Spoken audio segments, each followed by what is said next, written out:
वाराणसी में बीजेपी के प्रदेश अध्यक्ष महेंद्रनाथ पांडे ने आजम खान पर किया पलटवार। आजम खान के द्वारा रामपुर में जनसभा के दौरान प्रशासन पर हत्या करने का आरोप लगाया था।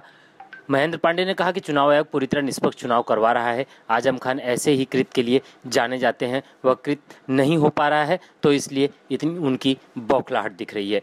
इस जन्म में आजम खान का पीएम बनने का कोई संयोग नहीं दिख रहा। मायावती ने कल चुनाव आचार संहिता का खुला नंगा उल्लंघन किया। चुनाव आयोग को इसका संज्ञान लेना चाहिए। एमपी में हो रही छापेमारी पर महेंद्रनाथ पांडे ने कांग्रेस पर कसा तंज। कुछ लोग अपने भ्रष्टाचार को छिपाने के लिए तरह तरह बहाने बना रहे हैं। CARPM और MP पुलिस में तकरार नहीं होना चाहिए। कांग्रेस कुछ समय तक ममता बनर्जी की संगत किया है, इसलिए इसका प्रतिफल रहा है। वाराणसी से ब्यूरो हेड धर्मेंद्र पांडे की रिपोर्ट। वहाँ के अधिकारी हैं और चुनाव से संबंधित जो जुड़े अधिकारी हैं वो उनकी हत्या करा देंगे और इस तरह से निष्पक्ष चुनाव नहीं करा रहे हैं। पूरा चुनाव आयोग निष्पक्ष चुनाव करा रहा है। भाजपा का चुनाव आयोग पर भरोसा है। उनको कोई तकलीफ हो तो चुनाव आयोग को लिखें। हाँ, इस नाते ऐसी बातें बोल रहे हैं कि वो इसी तरह के कृत्य के लिए जाने जाते रहे हैं।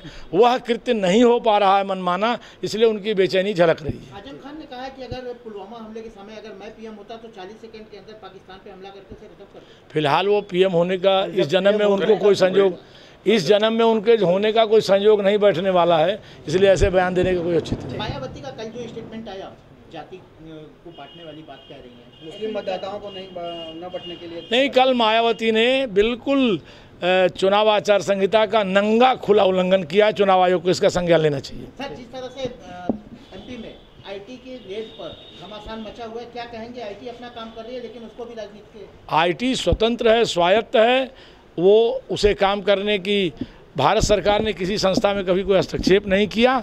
अब रह गया कि भ्रष्टाचार में लिप्त लोग अपने भ्रष्टाचार को छिपाने के लिए तरह तरह के बहाने लेते हैं। सुरक्षा बल आमने सामने होगा, ये टकराहट क्या उचित लगता है? यह तो ममता बनर्जी की थोड़ी सी संगत कांग्रेस ने किया है तो उसका प्रतिफल रहा है। ऐसा होना नहीं चाहिए। जी अध्यक्ष जी, आज चुनाव को लेकर घोषणा पत्र जारी हो गया बीजेपी का, किस तरह देख रहे हैं आप देश के लिहाज से, यूपी के लिहाज से? भारतीय राजनीति में बिल्कुल स्पष्ट राष्ट्रवाद को पूरी मजबूती देते हुए और राष्ट्रवाद को राष्ट्र की प्रगति का सबसे आधार मानते हुए ये घोषणा पत्र जनता को समर्पित है।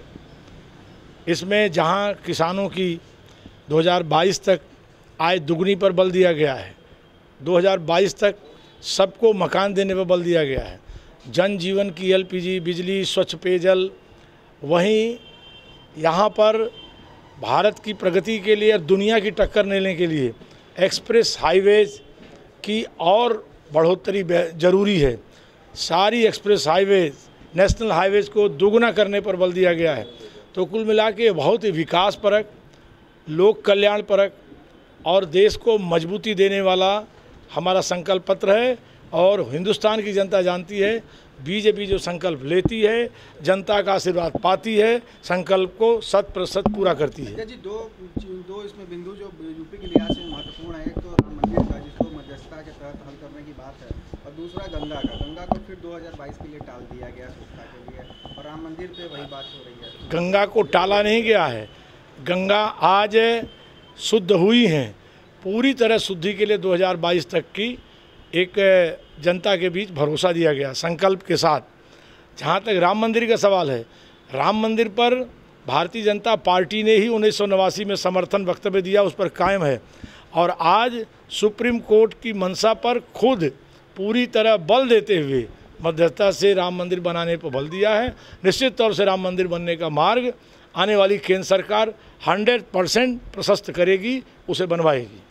जिनकी उम्र 60 साल से ऊपर हो गई है, छोटे दुकानदार जो है किसान, उनको 6000 रुपये पेंशन किसानों को दिया जाएगा और दुकानदारों को पेंशन दिया जाएगा। ऐसे में जो बोझ आएगा वो सरकार कैसे, कहाँ से? सरकार तमाम ऐसी फिजूल खर्ची पर कटौती करेगी और यह बोझ भारत के विकास के विभिन्न स्रोतों से अर्जित किए जाएंगे, उससे हल होंगे। और सरकार ने जो सोच समझ के कहा है पार्टी ने, वह पूरा करने की उसमें क्षमता है।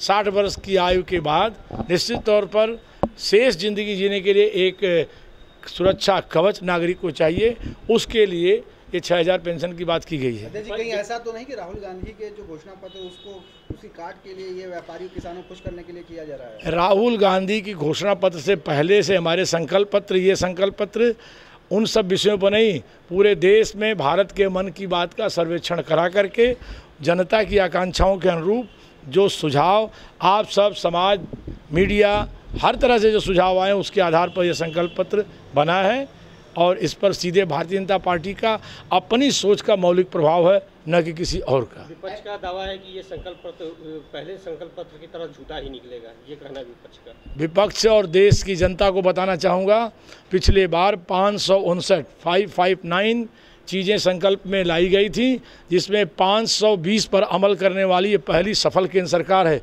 आगे भी 100% अमल करेगी। एक